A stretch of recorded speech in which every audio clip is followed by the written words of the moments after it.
예, 오늘은 제목에서 나오듯이 일상생활에서 하나님 자비의 심배에 대한 관상입니다. 어, 제목 적는 날이 좀 작아서 일상이라고 해놨는데 일상생활이라고 보시면 됩니다. 일상생활에서 한 자비의 심배에 대한 관상입니다. 근데 우리가 흔히 이런 얘기들을 많이 듣죠. 관상생활, 또 관상기도, 관상, 자꾸 이런 관상이라는 말을 참 많이 쓰는데 이 부분을 어떻게 접근해 나가야 될 것인가에 대한 고민을 좀 하다가 사실은 이제 그 파우스성녀에게 있어서의 관상생활 그것을 우리는 결국 들여다봐야 되는데 이 관상생활이라고 하는 것을 너무 어려워하거나 또 특별한 것으로 또 물론 특별한 겁니다. 관상기도는. 근데 이게 관상생활이라고 하는 것 자체가 또 관상기도라는 것 자체가 아무도 그러니까 특별한 사람만이 할 수 있는 그런 기도는 아닙니다. 일상적으로 할 수 있는 부분들이에요. 일상생활 속에서. 그것이 이 바우사 승리의 위대한 점입니다. 지금까지 우리가 보면 이제 관상수도에도 있고 수도 생활 안에서 이런 관상기도에 대한 부분들이 많이 발달이 되어 왔습니다. 전해져 오고 그러나 모든 수도원이 다 이렇지는 않죠.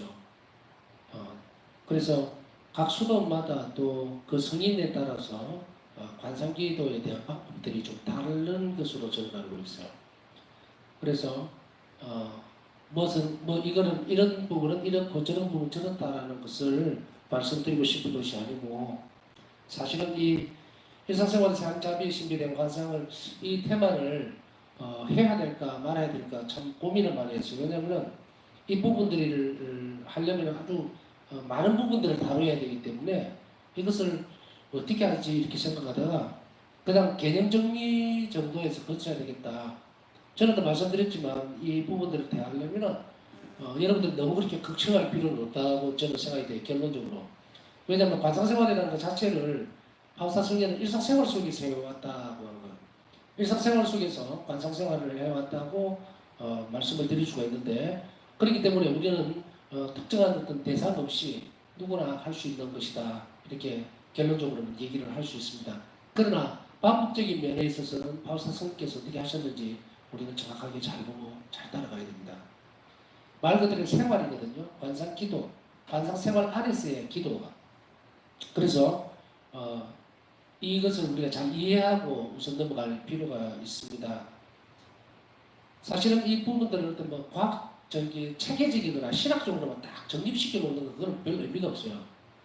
그렇지만 전에도 말씀드렸듯이 이것은 집을 짓기 위해서는 반드시 기둥이 필요하기 때문에 개념을 정확하게 정리를 하고 넘어가서 대단히 중요한 일이기는 합니다. 그래서 개념 정리 정도만 하고요. 혹시나 걱정이 많이 돼요. 왜냐면은 관상기도, 관상생활 이거 나 할 수 있을까? 너무 그렇게 걱정 안 하셔도 됩니다.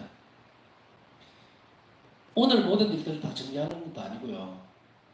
평생을 걸쳐서 해야 되기 때문에 천천히 뭐 급하면 급한 대로 보폭이 크면 큰 대로 또 마음이 급하면 급한 대로 빨리 따라오면 되고 또 느긋하게 천천히 한 발 한 발 조심조심 이렇게 듣고 싶으면 그렇게 조심조심 한 발씩 다가오면 됩니다.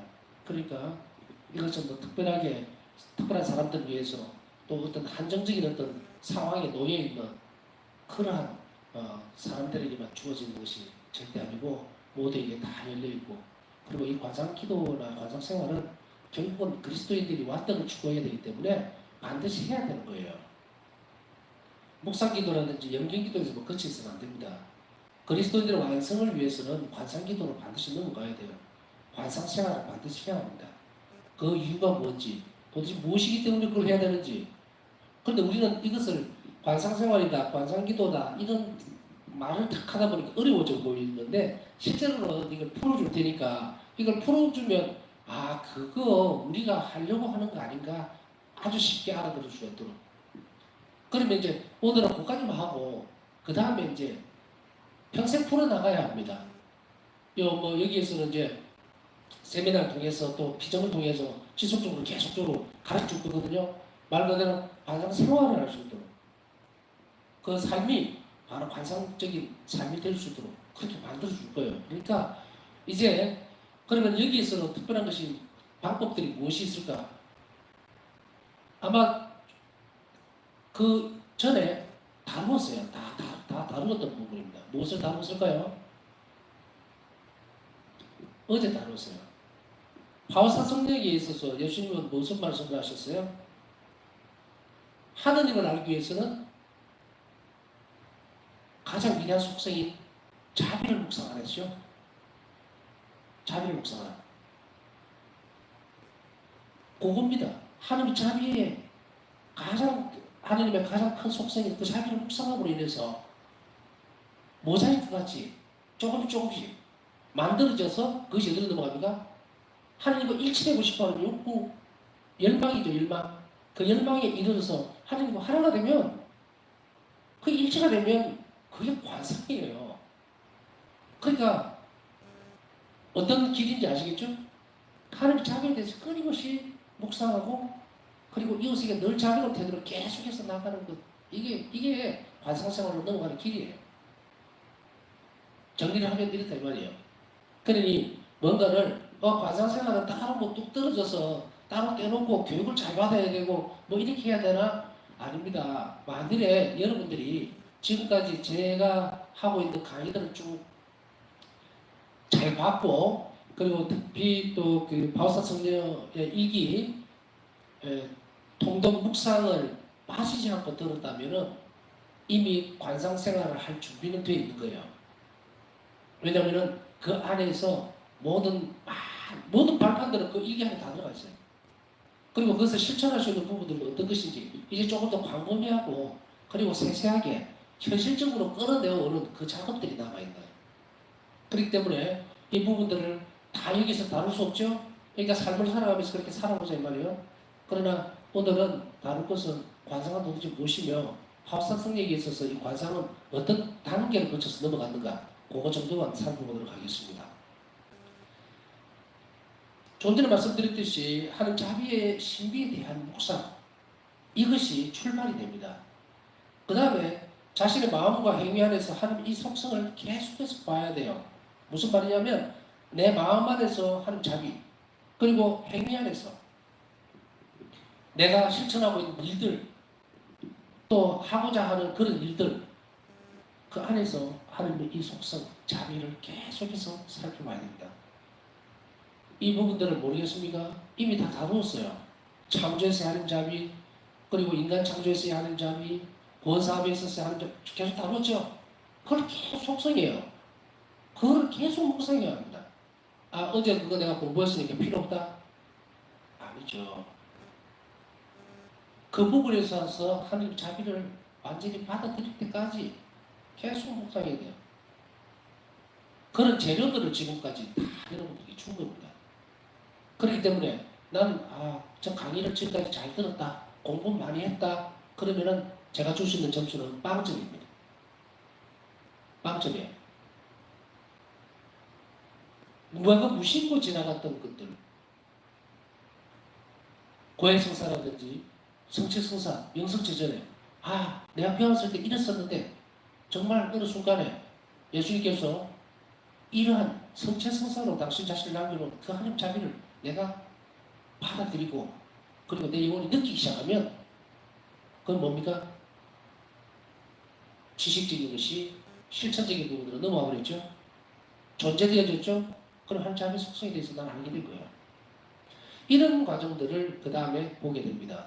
그 다음에 자기 자신 안에서 항구 작업하며 꾸준한 변화의 태도를 발전시키며 완등을 위해서 노력하도록 해야 합니다. 우리 자신들에게 있어 어떤 작은 일들이 정말 오늘 일상적인 삶에 있어서 어떤 부분에 있어서 하나님의 자비를 확 느꼈다 그러면 그 부분들을 계속해서 발전시켜 나가야 돼요. 그리고 그것을 어디로 이끌어 가야 된다? 완등을 향해서 나가도록 하는. 그래서 꾸준한 태도의 변화, 어제보다 나은 오늘, 오늘보다 나은 내일, 좀 더 자비로운 사람이 되도록 꾸준하게 노력하는 것. 그 태도 변화를 가지고 완등을 향해서 노력하도록 하고 그 다음 단계로 넘어가는 것이 이제 뭡니까? 하나님을 관상하는 거예요. 이 과정이 막 흩어져 있죠. 그래서 어제 말씀드렸듯이 예수님께서 바울사 성령에게 너는 나의 자비에 대해서 그 속성에 대해서 묵상하여라. 그러면은 그것이 점점 삶에서 자신의 태도를 변화시키고 그리고 하나님 앞으로 이끌어져 나갈 때에 그것은 관상의 태도로 넘어가다. 그래서 이 부분들이 흐름이 이렇게 된다는 이야기입니다. 자, 관상이라는 것은 그럼 무엇일까? 한 사람이 하느님의 현존 안에서 매우 평화롭게 머무는 것, 하느님을 느끼고 그리고 그 평화롭게 가만히 머물러 있는 상태입니다. 그것을 관상이라고 합니다. 이 관상이라고 하는 것 안에는 평화롭게 머문다. 하나님 현존이라는 건 뭔지 알죠? 하나님이 존재하시는구나. 하나님 정말 계시네. 하나님이 내 옆에 계시는구나. 나와 함께 계시는구나.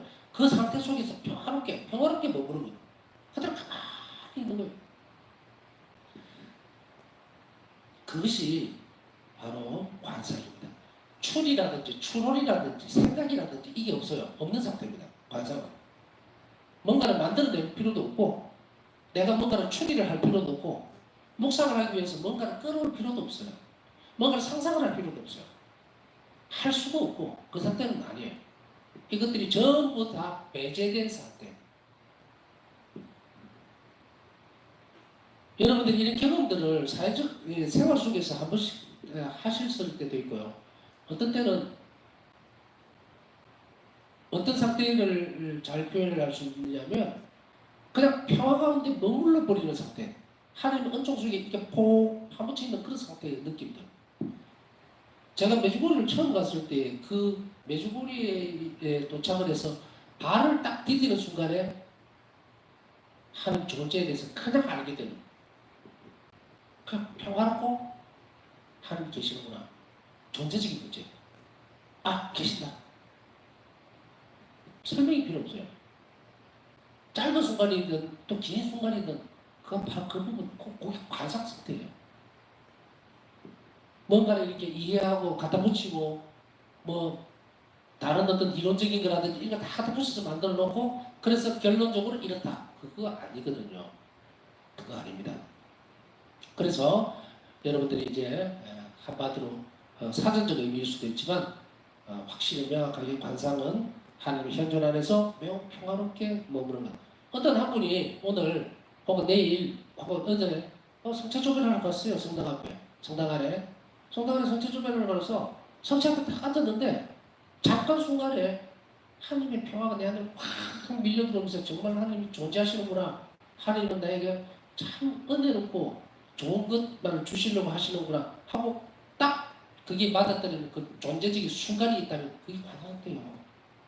그 상태예요. 그렇기 때문에 여러분들은 나는 안 돼. 나는 할 것이야 할 수는 없어요. 그러나 이런 것들은 아주 드물다. 어떤 경우에 드문가 대부분은 습득적인 거예요. 그걸 설명해 드리겠습니다. 묵상하고의 차이점은요. 묵상은 추리나 추론을 필요로 합니다. 그래서 재료가 필요해요. 예를 들어서 성경이라든지 성인전이라든지 아니면 좋은 말씀들, 성경 하느님에 관련된 말씀들이라든지 이런 것들, 또 어떤 적당한 주제들, 십자가에서 예수님께서 돌아가실 때에 정말 목마르다라고 했을 때 그 주제를 목마르다라고 주면 그걸 가지고서 이제 하는 것, 생각을 해내는 것, 그리고 그러한 느낌들을 받으려고 애를 쓰는 것, 이것들을 묵상이라고 얘기합니다. 그러면은 차이는 뭡니까? 추리나 추론도 필요하지 않고 수많은 느낌들, 감성적인 느낌들도 배제시킨 것, 또 긴 추리도 배제가 될 때 바로 그게 차이예요. 그게 배제된 상태가 관상과 또 묵상의 차이가 됩니다. 추리나 느낌들은 감성의 기도의 특성들입니다. 자, 습득관상과 관상은 주입관상으로 나누어지게 됩니다. 관상의 형태입니다. 습득관상과 주입관상 중에서 대부분 우리는 어떤 쪽으로 가느냐? 습득관상으로 갑니다. 성인들에게 있어서는 주입관상의 모습이 드러날 때가 많습니다. 또한 동시에 습득관상을 가지고 생활을 하는 분들도 많죠. 성인들은 다 그렇습니다. 그러나 뚜렷하게 바울사 성령에게 있어서 이 부분들은 습득관상과 주입관상 두 가지가 완전하게 다 드러나 버립니다. 왜냐하면 놀랍게도 바울사 성령의 일기에 보면 이 주입관상과 습득관상에 대해서 잘 설명하고 있어요. 이렇게 영혼 안에서 일어나는 일들을 설명할 수가 없습니다. 설명할 수가 없어요. 아주 간단한 어떤 부분들이에요. 내가 어떤 아주 감동적인 상황이 딱 벌어져서 감동을 딱 받았잖아요. 그걸 설명해 보라고 하면 어떻게 설명을 하겠어요? 못합니다. 하물며 우리 영혼 안에서 하느님이 만나고 작업을 하시는데, 활동을 하시는데, 그게 어떻다고 이게 글로 적는다는 것은 불가능합니다. 그럼에도 불구하고 바울사도의 일기가 너무 놀라운 것은 그것을 글로 적고 있다는 거예요. 적고 있다. 어쨌든 어떤 형태로든지 인간들 우리가 알아들을 수 있도록 적고 있잖아. 정말 대단한 성령의 감도다.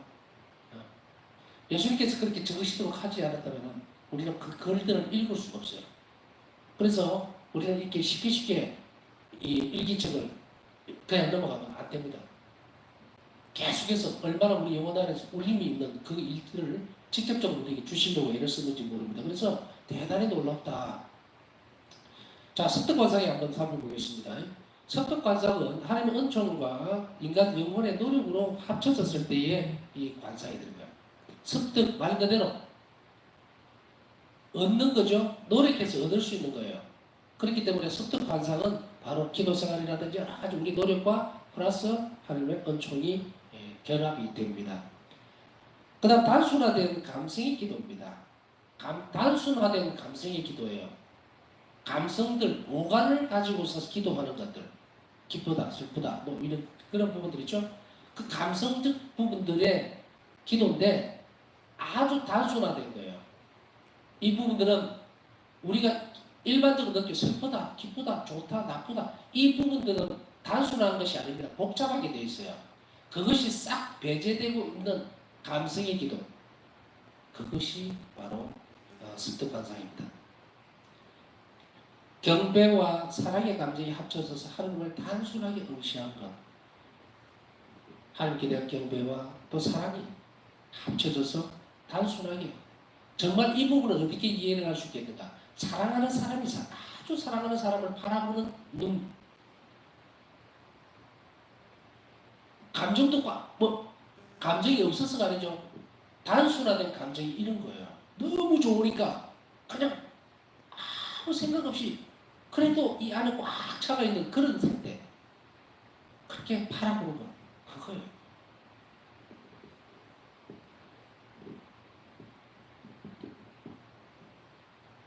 엄마가 갓 태어난 아이를 품에 안았을 때 그 느낌이 비슷할란가 모르겠어요.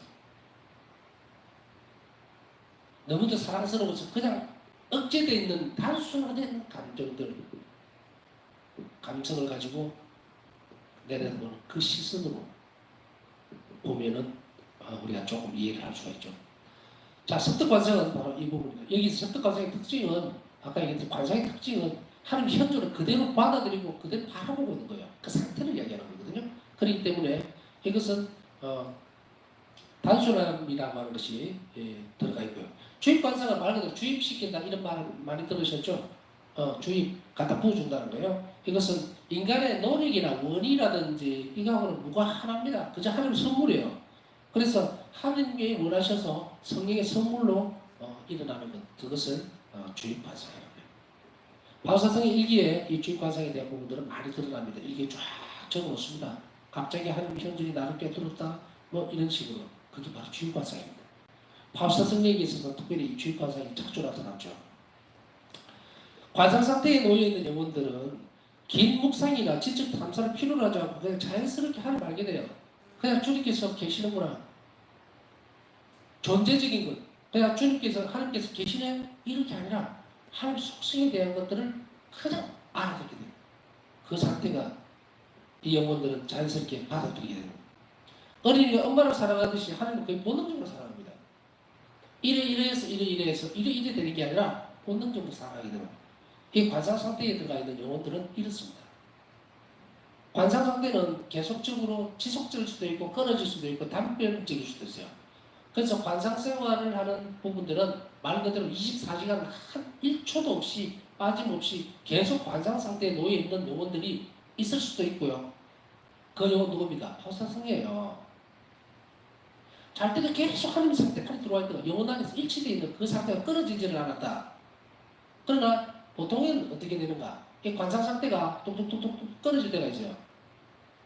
그거는 하나님이 뭡니까? 하나님 존재와 하나가 되어 있고 그 현존에 느낄 때 그때는 관상 상태로 들어가 있는 거거든.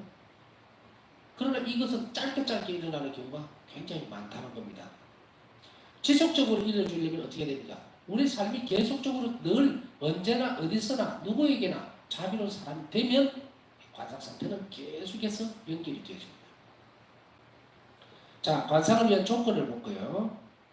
관상 생활은 일반적으로 언둔, 고도, 또 고행, 기도 등으로 연합되어 있으나 이러한 조건들은 분명히 관상을 돕는 것이지 관상이 이러한 것들 자체에 달려있는 것은 아닙니다. 이 말은 이해가세요? 다시 하면 수도생활이라든지 특정한 환경이라든지 고행이라든지 언둔이라든지 언수자라든지 이런 것에 연합은 되어 있어요. 결국은 관계는 맺고 있으나 그것이 절대적인 조건이 되지 않는다는 얘기입니다. 이 말은 수도생활 밖에서도 일반적으로 살아가면서도 관상생활을 할 수 있다는 것이 라는 이야기입니다. 그렇지만 이게 수도 아래에 있는 문제든 아니면은 고행이나 또 고독이라든지 언둔이라든지 이런 것들과 이게 자체에 달려있는 것은 아니라 하더라도 필수적으로 요구되는 것이 있습니다. 그건 뭔지 압니까? 그것은 우선 하느님과의 만남을 가져야 한다는 겁니다. 이것을 다시 이야기하면 고행적 삶을 살아가고 기도 정신을 길러가야 한다는 겁니다. 그래서 관상생활을 한다는 것은 하느님과의 만남을 계속 가지도록 해야 됩니다. 하느님과 만남이 없는데 무슨 관상생활을 할 수 있습니까? 이게 필연적인 조건은 하느님과의 만남이라는 거예요. 나머지 부분들은 옆에서 보탬이 되는 것들입니다. 어떤 생활을 한다든지 고독하게 자기 혼자 있다든지 아니면 기도를 어떻게 한다든지 고행을 더한다든지 하는 이런 것들은 관상생활을 할 수 있도록 도와주는 것이 필수적인 것은 아닙니다.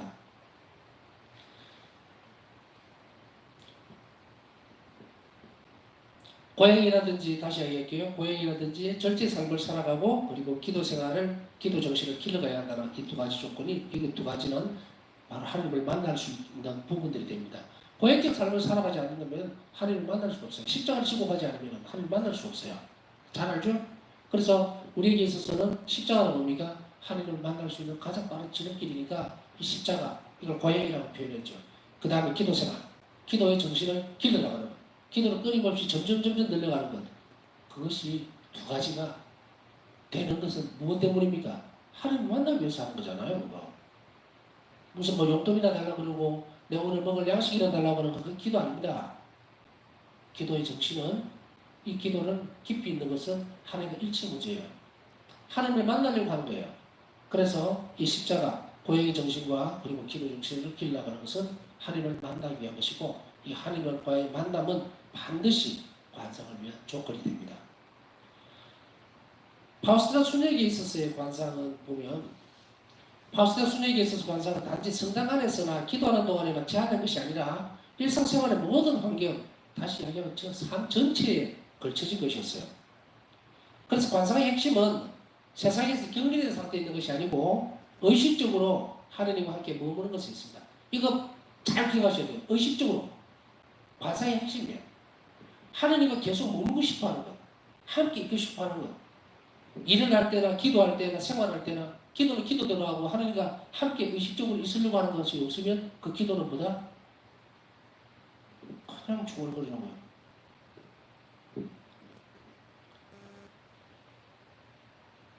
하느님과 함께 머무는 것이 있기 때문에 의식적으로 성령 자신도 이 진리를 깨닫기 전에는 봉쇄 수도원으로 가려고 했어요.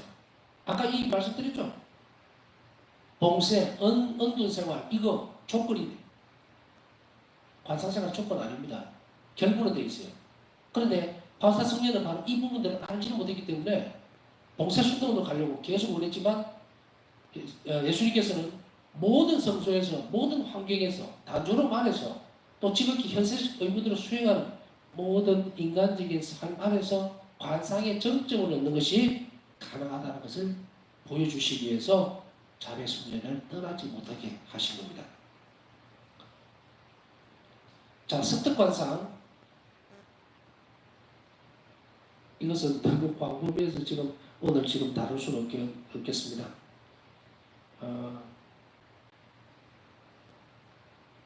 단지 하나만 보고 넘어갈게요. 하나님 자비 신비에 대한 체계적인 묵상의 결과로 박사 성녀는 자신의 마음과 행위 안에서 하나님의 속성, 이 자비를 반사시키기를 이제 원하게 됩니다. 그래서 당신이 자비의 속성이 되도록 하나님의 자비를 반사시키는 그런 존재가 될 수 있도록 끊임없이 했어요. 그러면 하나님의 속성인 이 자비를 당신 자신이 반사시키기 위해서는 어떻게 됩니까? 끊임없이 자비로운 사람이 되어야 되죠. 그 태도의 변화가 일어날 수밖에 없죠. 그래서 이 태도의 변화를 발전시키고 완등을 향해서 꾸준하게 노력을 하게 됩니다. 영혼의 이러한 성향들, 이렇게 하나님 자비를 계속해서 발전시키려고 하는 이 노력이 어디로 이끌어가느냐면 영혼의 성향을 갖게 돼요. 영성이죠. 영혼의 성향이 하나님을 관상하는 단계로, 관상하는 단계로 이끌어주게 된다. 그래서 바로 이 부분들, 모든 묵상적인 부분들이 다 포함되어 있던 이 부분들이 이제 관상 생활로 넘어간다 이 말입니다.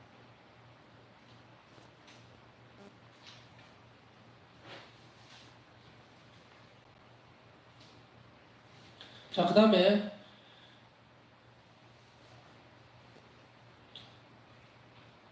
습득관상에 대해서는 이렇게 봤지만 주입관상은 잠깐 이 부분만 읽고만 넘어가겠습니다. 감각과 영혼의 수동적인 밤을 통과한 후 하나님께서는 성녀의 영혼을 완전하게 소유하셨으며 성녀는 단순함과 사랑 안에서 별다른 노력 없이 예수님과 일치하게 됩니다. 나는 더욱 심오한 방법으로 주님과 더 자주 일치한다. 내 감각들은 잠들어버리고 비록 눈으로 볼 수 없다 하더라도 모든 것은 내 눈으로 보는 것보다 더 실제적이고 명확해진다. 나의 지력은 하나님의 본질, 진리들, 나 자신의 비참함에 대한 지식에 대하여 여러 해 동안 생각하고 묵상하는 것보다 한순간에 더 많은 것을 배운다. 이게 886, 이게 습득관상이에요. 주입관상입니다. 박사 성경은 노력을 하지 않지만 주입시켜준 거죠.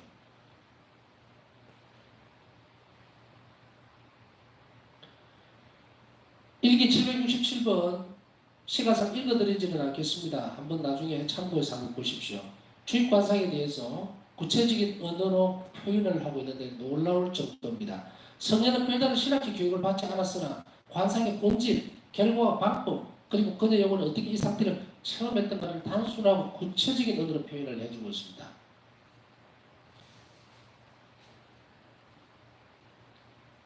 또한 주입관상의 은총은 성모님께서 얻어주셨기 때문에 내적 삶을 이끌어가는 법을 가르치셨다고 일기에서 기록하고 있습니다. 자, 바우스타 성령의 가르침.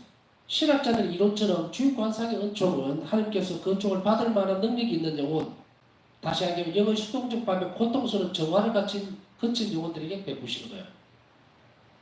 그러나 모든 그리스도인들은 습득관상의 상태를 얻을 수 있다. 모든 그리스도인들은 습득관상의 상태를 얻을 수가 있습니다. 그것은 자신의 영혼 안에서 하나님을 발견하는 과정이며 그분의 본능을 체험하는 과정이 됩니다. 우리 영혼 안에 하나님께서 머무시는 것, 그것을 체험하는, 발견하는 과정이에요. 그렇기 때문에 습득관상은 하나님 은총과 협력할 때 인간 영혼의 능력의 범위 안에 놓여지게 됩니다. 이 말은 하나님 은총과 협력할 때에 하나님께서, 예수님께서 우리 안에 사시게 되고 그것을 통해서 우리는 하나님을 발견하게 되고 하나님과 함께 머물게 되는데 이것이 바로 습득관상, 인간 능력의 범위 안에 놓여지게 된다 이 말입니다. 자, 그러면 박사 성령에게 있어서의 관상생활은 우리는 이것을 앞으로 어떻게 발전시켜 나가면서 관상생활을 할 수 있을까에 대한 것을 짧게 보면 이렇습니다. 성령은 하나님께서 인간 영혼 안에 두신 헤아릴 수 없는 선을 찾는 법, 즉 활동하면서 관상가가 되는 법을 우리에게 가르쳐 줍니다.